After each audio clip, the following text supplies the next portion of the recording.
चलो जी अगला आर्टिकल आते हैं। तो यहाँ पे पुलिस ने एक नया इनिशिएटिव तो नहीं बोलेंगे इसको, पहले से ये प्रोसेस चलती आ रही है, जहां पे डीएनए रिकॉर्ड रखे जा रहे हैं। और डीएनए के जो रिकॉर्ड रखे जा रहे हैं वो सबके नहीं है, वो सिर्फ जो सस्पेक्ट थे या कन्विक्ट थे किसी टाइम पे। सस्पेक्ट मतलब किसी क्राइम में शायद लगा था कि इसने भी क्राइम के अंदर अपनी इन्वॉल्वमेंट शो करी, कन्विक्ट जो क्राइम कर चुका था, तो उनके डीएनए रिकॉर्ड रखे जा रहे हैं बाय पुलिस। तो क्या क्या चीजें इसमें हैं वो आपको देखनी पड़ेंगी। सबसे पहले तो criminal procedure identification act of 2022। I still remember 2024 में ये आर्टिकल हमने किया था और उस टाइम पे राजस्थान इसको इंप्लीमेंट करने जा रहा था। और राजस्थान ने बोला था कि पिछले साल ही करा था, फिर तो और भी रिसेंट हो गया। 2025 में राजस्थान की जो पुलिस है उन्होंने भी बोला था कि हम डीएनए वगैरह के रिकॉर्ड्स को रखेंगे। कईयों ने थोड़े से क्वेश्चन मार्क भी उठाए कि डीएनए अगर रखोगे तो इससे तो प्राइवेसी ब्रीच होगा, और यहाँ पे बोला भाई क्राइम करके निकला है तो कल को फिर से सेम टाइप ऑफ क्राइम होता है, हमारे पास भी तो रिकॉर्ड होना चाहिए। और वैसे भी हम खुद को जब डेवलप कंट्रीज के साथ कंपेयर करते हैं तो आपने सुना होगा जो फेडरल ब्यूरो ऑफ इन्वेस्टिगेशन है यूएस का, उनके पास भी सबका रिकॉर्ड रहता है। और जब भी रिकॉर्ड आपके पास अवेलेबल रहेगा तो आपका जो क्राइम रेट है उसको आइडेंटिफाई करना पहले जरूरी होता है। क्राइम रेट में भी ड्रॉप आता है, जल्दी से आप केस भी सॉल्व कर पाते हो अगर आपके पास सैंपल ऑलरेडी अवेलेबल हो। अब सबसे पहले तो क्रिमिनल प्रोसीजर आइडेंटिफिकेशन एक्ट, ये 2022 में आया था। क्रिमिनल प्रोसीजर आइडेंटिफिकेशन एक्ट मतलब एक ऐसा प्रोसीजर इसमें एडिड है कि क्रिमिनल्स को आप इजीली आइडेंटिफाई कर सको। किन बेसिस पे? तो बायोलॉजिकल बेसिस पे। बायोलॉजिकल बेसिस में क्या क्या चीजें आ सकती हैं? एक तो आ गया डीएनए। अभी देखो सारे जो कन्विक्ट होंगे या सस्पेक्ट होंगे कहीं ना कहीं वो पुलिस या थाने में आए ही होंगे, और जब वो आए होंगे तो वो प्रेजेंट है वहां पे, तो ब्लड सैंपल लिया जा सकता है। और कई बार ऐसा भी हो सकता है किसी ने रेप केस कर दिया या मर्डर कर दिया किसी का, थोड़ी बहुत इंजरी उसको भी अगर हुई होगी, या saliva due to certain condition वहां पे गिर गया तो सलाइवा से भी डीएनए निकाला जा सकता है। पर जब बोला कि हम कन्विक्ट यानी कि जिन्होंने क्राइम कर दिया है वो वहां पे प्रेजेंट है, तो ब्लड से ही ये डीएनए को एक्सट्रैक्ट किया जाता है। इसके अलावा फिंगरप्रिंट्स का भी यूज करा जाता है। देन आंखें, आईज का भी कौन सा पार्ट? तो आइरिस। ठीक है, ये सारी चीजें यूज करी जाती हैं एज अ बायोलॉजिकल एविडेंस, और ये एडमिसिबल भी होता है कोर्ट में। पर आप देखेंगे ये हर बार भी एडमिसिबल नहीं होगा, जबरदस्ती भी नहीं होगा। अगर बाकी एविडेंसेस सपोर्ट करेंगे कि ये कन्विक्ट है तो यहां तक जाने की जरूरत नहीं होती। मान लो कोई सीसीटीवी फुटेज थी, उसमें तो पूरा ही दिख गया कि इसने मर्डर करा, वहां पे थोड़ी आप डीएनए चेक करोगे, तो एडमिसिबल है ये चीजें। ठीक है, चलते हैं up to about this criminal procedure identification act of 2022। Police ने बहुत सारी स्टेट्स के अंदर डीएनए रिकॉर्ड्स रखने शुरू कर दिए हैं जो भी सस्पेक्ट्स या कन्विक्ट्स इन्वॉल्व थे हीनियस क्राइम्स के अंदर। हीनियस में वही आ गया, रेप आ गया, मर्डर आ गया, जो बहुत सीरियस केसेस होते हैं उसमें अगर इन्वॉल्व था कोई भी सस्पेक्ट स्पेशली, तो उनके यहाँ पे रिकॉर्ड्स रखे जाएंगे। सस्पेक्ट वाली कैटेगरी लिखी है for the specially heinous crimes, ये इंपॉर्टेंट स्टेटमेंट है यहाँ पे। सस्पेक्ट मतलब जरूरी नहीं था वो क्राइम में इन्वॉल्व था, पर उसके ऊपर भी क्वेश्चन मार्क लगा था कि शायद ये भी इन्वॉल्व था। हीनियस क्राइम्स आगे कहीं ना कहीं ये कैसे रहेंगे नेचर में? नॉन कॉग्निजेबल, सॉरी कॉग्निजेबल, और कॉग्निजेबल का मतलब होता है नॉन बेलेबल, कि बेल नहीं मिलती है इसमें। ठीक है, नॉन बेलेबल, पनिशमेंट मिलेगी। तो जैसे कि हमारे सुधार घर होते हैं जेल, तो आपने देखा है कई बार रेप में इन्वॉल्व होते हैं कन्विक्ट, उनको भी 10-12 साल के बाद छोड़ दिया जाता है कि सुधार दिया हमने, बाद में सेम एक्टिविटी भी कईयों ने कंडक्ट करी है, तो ऐसे भी इश्यूज आते हैं। एनीवेज, डीएनए प्रोफाइल के साथ फोटोग्राफ्स उनके, फिंगरप्रिंट्स, आइरिस स्कैन्स, इनको भी रखा जाएगा ताकि एक यूनिक रिकॉर्ड बन जाए उनके पास, और जब भी कभी ऐसा दोबारा same type of crime conduct करा जाए हमारे पास रिकॉर्ड अवेलेबल होना चाहिए। जो अरेस्टेड पर्सन हैं और कन्विक्ट्स हैं उनका जो डाटा होगा वो 75 ईयर्स तक स्टोर करके रखा जाएगा। अब 75 ईयर्स ही क्यों? देखो एडल्ट, पहले तो जुवेनाइल केसेस होते हैं अगर 18 से नीचे के हैं, 18 के ऊपर आगे तो एक जो ह्यूमन लाइफ का टाइम पीरियड रहता है मोटा मोटा वो इतना ही जाएगा आगे, मैक्सिमम 75 ईयर्स। तो उनका जो डाटा होगा वो 75 ईयर्स तक रखा जाएगा, उसके बाद डिलीट किया जा सकता है क्योंकि स्टोरेज भी तो फुल होएगी वहां पे, तो बैकएंड से फिर डिलीट हो सकता है। पर 75 ईयर्स तक जो अरेस्टेड पर्सन है और कन्विक्ट्स हैं उनका डाटा रखा जाएगा। ठीक है, नेक्स्ट इज डीएनए। डीएनए होता है आपका डीऑक्सीराइबोस न्यूक्लिक एसिड। अब जो मैं इंफॉर्मेशन बोलने जा रही हूँ ये स्टेट वगैरह के पेपर में ज्यादा रेलिवेंट रहती है रादर देन यूपीएससी, पर यूपीएससी भी पूछ सकता है, ये खुद समझ ले रहे हैं। जैसे हमारी ह्यूमन बॉडी है, हम बने हैं एक सेल से, और सेल के अंदर आता है न्यूक्लियस, मतलब ये अगर सेल है तो इसके अंदर एक न्यूक्लियस है। जैसे हमारी बॉडी का ब्रेन होता है वैसे ही न्यूक्लियस सेल के अंदर होता है। कमांड देने का काम, कौन सी ऑर्गेनल क्या काम करेगी वो सारा कौन इंस्ट्रक्शन देता है? न्यूक्लियस। इस न्यूक्लियस के अंदर होता है क्रोमोसोम। जैसे हमारी बॉडी में कितने पेयर्स हैं क्रोमोसोम? 20। 23 पेयर्स, ठीक है, और नंबर अगर बोले तो 46 हो जाएंगे। तो ये क्रोमोसोम के अंदर एक थ्रेड लाइक मटेरियल होता है जिसको बोलते हैं डीएनए, और डीएनए से भी अगर मैं एक छोटा सा सेगमेंट बाहर निकाल दूं तो उसको बोलते हैं जीन। ये जो डीऑक्सीराइबोस न्यूक्लिक एसिड है, हम जितने भी ह्यूमन बींग्स हैं हम सभी का लगभग 98% मैच करेगा। जब सभी ह्यूमन बींग की बात करी, सारी रेसेस इसमें इंक्लूडेड है, आप जिस मर्जी कॉन्टिनेंट पे रह रहे हो, पर एक कॉन्टिनेंट के ऊपर जंप कर ले, फॉर एग्जांपल एशिया, तो हमारा लगभग 99% डीएनए ऐसा होगा जो मैच करता होगा, 99.9% ऐसा होगा जो क्लोजली जितने भी रिलेटेड लोग होंगे 99.9% डीएनए उनका सेम होगा, क्योंकि सभी की 2 आंखें हैं, 2 कान हैं, एक भी नंबर ऊपर नीचे होता है उसको डिफॉर्मिटी बोल देते हैं बायोलॉजिकल लैंग्वेज के अंदर। डिफॉर्मिटी होती है ना, वो एक उंगली एक्स्ट्रा आ जाए, एक हाथ एक्स्ट्रा आ जाए तो कितनी बड़ी प्रॉब्लम वो क्रिएट कर सकती है, तो उसको डिफॉर्मिटी बोला जाता है। एंड 0.001% जो डीएनए होगा वो सबको यूनिक बनाता है, क्योंकि हम सबकी जो शक्लें हैं वो बिल्कुल ही डिफरेंट है, तो मतलब यूनिकनेस तो है हमारे डीएनए में, और शक्लें इतनी डिफरेंट है कि पेरेंट्स और हमारे बीच में भी डिस्टिंग्विश हो सकता है। कईयों का आपने सुना होगा हू बहू कॉपी है अपने मदर की या फादर की, वो सभी के केस में होता है, कई बार खुद को नहीं लगता पर सामने वाले को लगता है, तो यूनिकनेस तो है हम सब में, तो डीएनए मतलब यूनिक होता है। यही डीएनए का यूज करा जाएगा आइडेंटिफिकेशन में जो भी क्राइम सीन के ऊपर अवेलेबल थे। तभी बोला कि पहले रख लेते हैं, एक रिपोजिटरी बना लेते हैं, कल को दोबारा से क्राइम के अंदर इन्वॉल्व होंगे तो पहले तो रिपोजिटरी चेक करेंगे, सैंपल लगाया जाएगा, बड़ी बड़ी मशीन्स लगी होती हैं और इंस्ट्रूमेंट्स लगे होते हैं लैब्स के अंदर, वहां पे रिपोजिटरी बनी होगी कि इसका डीएनए मैच कर रहा है आपकी रिपोजिटरी से, केस हो गया वहीं पे रिजॉल्व, आपको इतने धक्के मुक्के नहीं खाने पड़े क्योंकि आपके पास रिपोजिटरी ऑलरेडी बनी हुई थी। तो इसी डीएनए की वो बात करिए। एंड डीऑक्सीराइबोस न्यूक्लिक एसिड की अगर बात करें तो इसमें 4 मेन कंपोनेंट्स रहते हैं। वन इज एडेनिन, एक है थाइमिन, एक है ग्वानिन और एक है साइटोसिन। ये इसी सीक्वेंस में आप याद करोगे, एट जीसी से आया एडेनिन और थाइमिन, जीसी से आ गया ग्वानिन और साइटोसिन, जैसे मैंने लिखा है इसी सीक्वेंस में। क्यों? क्योंकि ये जो एडेनिन और ग्वानिन है इनको बोलते हैं प्यूरिन्स, और ये जो थाइमिन और साइटोसिन है इनको बोलते हैं पिरिमिडिन्स। बढ़िया स्टेट के पेपर में ऐसे सवाल पूछे जाते हैं तो इनको एज इट इज ही याद करना है, AT GC, adenine thymine guanine और साइटोसिन। एट में 3 बॉन्ड आते हैं, मतलब ये ट्रिपल बॉन्ड से जुड़े हुए हैं, जबकि ग्वानिन और साइटोसिन में 2 बॉन्ड आते हैं, डबल बॉन्ड आते हैं, ठीक है, तो ट्रिपल और नीचे डबल बॉन्ड। एंड ध्यान रखिएगा ये जो थाइमिन है आरएनए के केस में ये कन्वर्ट हो जाता है इनटू यूरेसिल, बाकी उसमें भी purine and pyrimidine as it is रहेंगे, पर यहाँ पे thymine will be replaced by uracil, ठीक है। ये आई थिंक हिमाचल के पेपर में पूछा भी हुआ है, आउट ऑफ द फॉलोइंग कुछ प्यूरिन एंड पिरामिडिन बना के लिखा हुआ था, तो देखो जब भी पिरिमिडिन पूछेंगे आपसे तो वहां पे थाइमिन भी लिखा होगा, यूरासिल भी लिखा होगा। यूरासिल आता है in case of RNA, ribonucleic acid, ये हमारा जेनेटिक मटेरियल नहीं है। पर क्या आरएनए की फॉर्म्स हमारे अंदर अवेलेबल होती है? होती है। प्रोटीन जब बनता है तो एमआरएनए, टीआरएनए, आरआरएनए ये प्रेजेंट होते हैं। चलो लग गया ना ये पता। तो ये डीएनए है जो हमारा यूनिक है। अब वो 0.01% यूनिकनेस कहां से आई?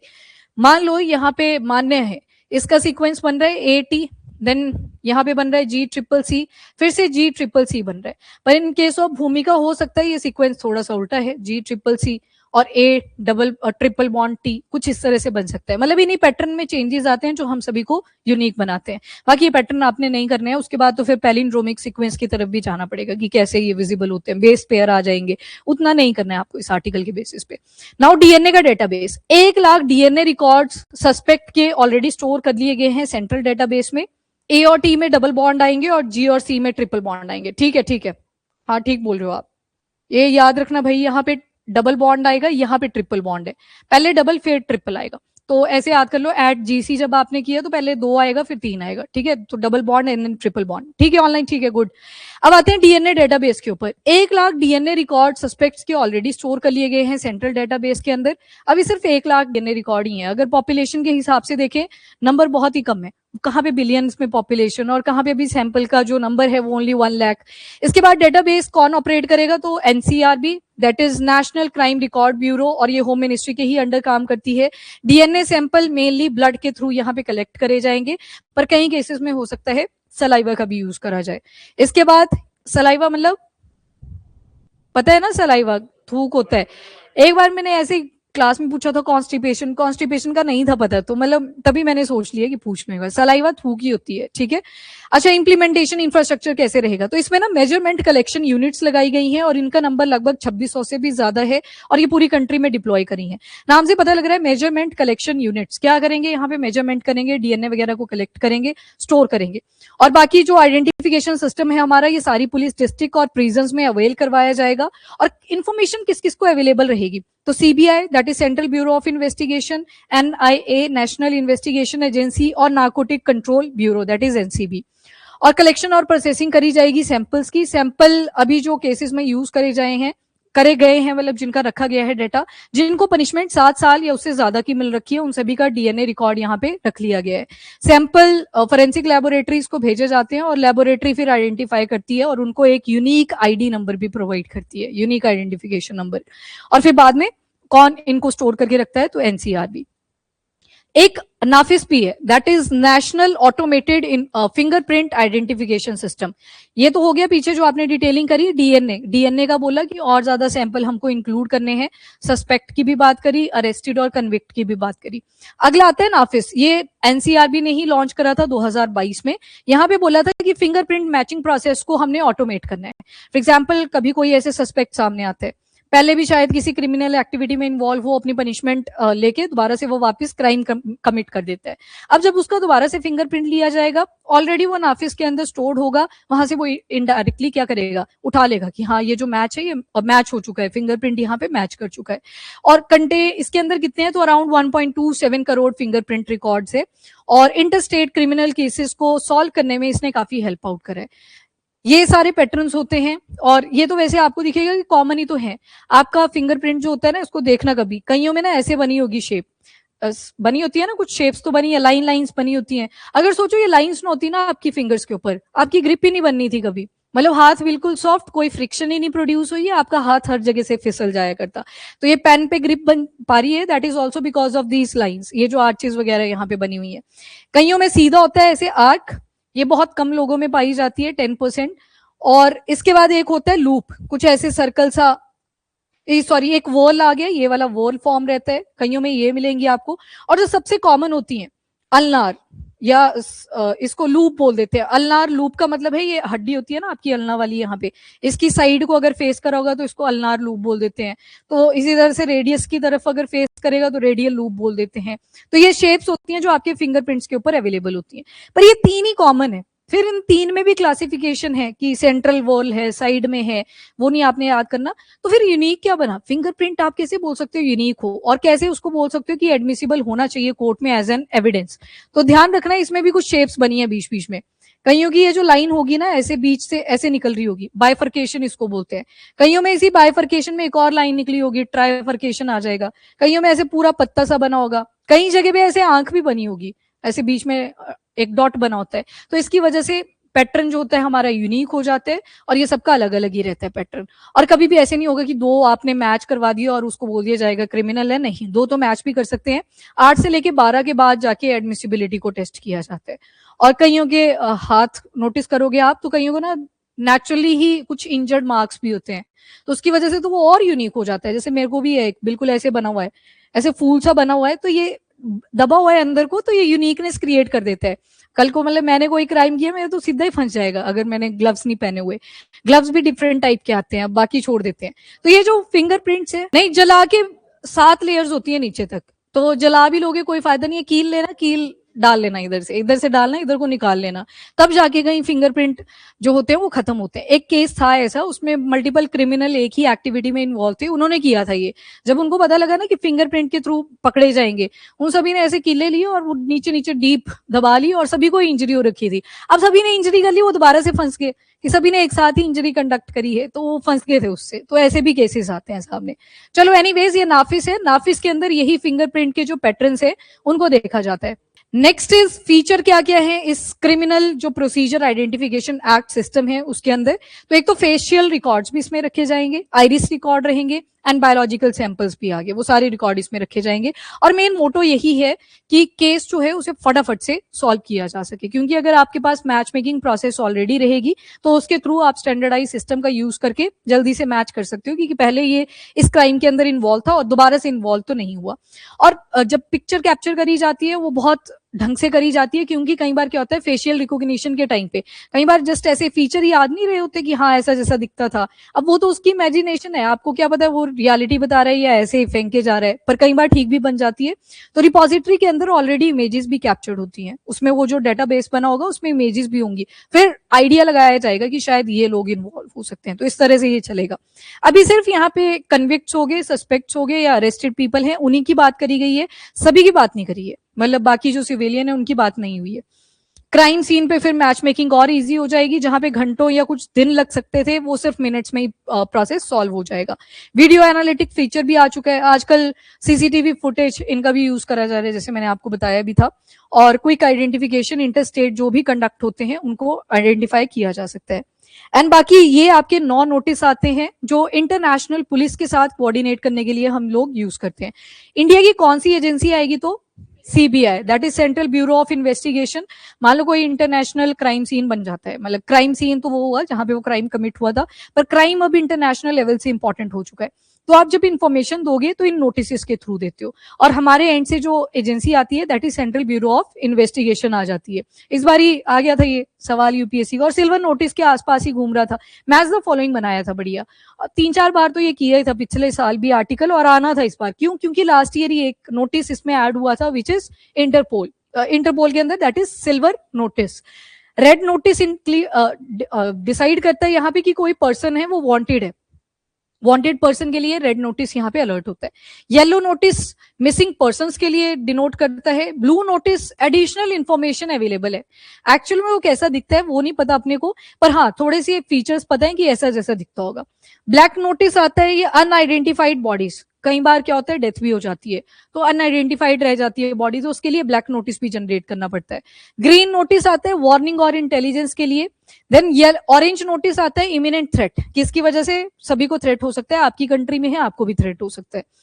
पर्पल नोटिस आता है मोडस ऑपेरेंडाई, मतलब कोई जो प्रोसीजर है क्राइम करने का वैसा जैसा ही क्राइम किसी दूसरी कंट्री में भी हुआ सेम तरीके से। जैसे एक केस था, बहुत serial killer type of case था, ये बहुत पहले हुआ है 90s में, उसमें वो बच्चों का पहले रेप करता था, उसके बाद बॉडी को खाता था, नेक्रोफेगस भी बोलते हैं इसको, एंड फिर उसके बाद ना फ्लश आउट करने की ट्राई करता था हड्डियों को। फिर एक टाइम आया जब वो ब्लॉकेज हो जाती है वहां पे सिवरेज के अंदर, तब जाके पता लगा कि यहाँ तो कुछ और ही सिनारियो चला हुआ है, और बच्चे भी मिसिंग थे आसपास के एरियाज में। अब यहाँ पे क्या दिख रही है आपको, मोडस ऑपेरेंडाई, सेम ही स्टेप वो अटेन कर रहा है, बार बार रेप किया, देन बॉडी को खाया, और उसके बाद जो वेस्ट बचा उसको फ्लश आउट करने की ट्राई करी है, उसको बोलते हैं मोडस ऑपेरेंडाई। अगर ऐसा ही टाइप ऑफ केस दिल्ली में भी आपने सुना था, जिसको थोड़े टाइम पहले अभी बेल भी मिली थी, हाँ तो वो सारा सिनारियो दिल्ली का था। सेक्टर 36 उसके ऊपर वो वेब सीरीज भी बनी हुई है, प्रॉपर बताया वो सिनारियो कैसा रहा होगा।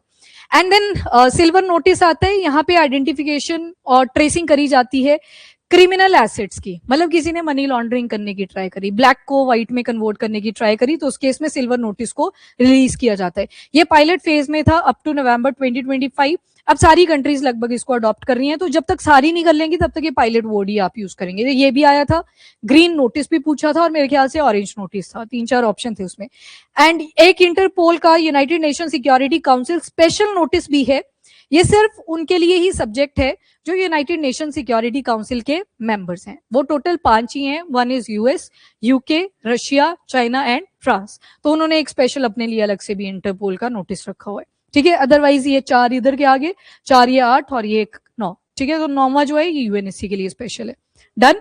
तो यहाँ पे डीएनए का जो इंपॉर्टेंस है वो इंक्रीज करता जा रहा है। अब क्राइम रेट को डिक्रीज करने के लिए पहले तो आपको आइडेंटिफाई करना पड़ता है कि कौन कन्विक्ट था एक्चुअल में और कौन नहीं था, तो रिपोजिटरी बनाई जा रही है, वो इस आर्टिकल का मेन मोटो था। देखो जितने भी आपके आईडी कार्ड्स वगैरह होते हैं ना, इसमें सारे फिंगरप्रिंट नहीं होते, सारे दिए थे उस टाइम पे, अब दिए हैं वो अपडेट कर रहे हैं जो, तो उसमें तो है, बाकी उन जिन्होंने अपडेट नहीं करवाया उनका भी एक ही फिंगरप्रिंट चला हुआ है, पहले नहीं दिए थे, पहले एक ही गया था, आपका गया होगा थंब वाला उस टाइम पे, तो उसके बाद यही इसकी ड्रॉबैक निकल के आई थी कि सारा फिंगरप्रिंट अवेलेबल नहीं है। फिंगरप्रिंट की एक ही दिक्कत होती है, कई बार ये मैच भी कर जाता है 2 लोगों का या 3 लोगों का, कई बार हो जाता है, या शायद मैचिंग के टाइम पे कोई एरर रहा हुआ, पर डीएनए जो होता है ये एक्चुअल एविडेंस आपको लाके दे देता है। तो फिंगरप्रिंट से ज्यादा रिलायबल अगर आप देखें तो वो डीएनए को मान लिया जाता है, पर डीएनए को निकालना वो बहुत ज्यादा कॉम्प्लेक्स प्रोसेस है।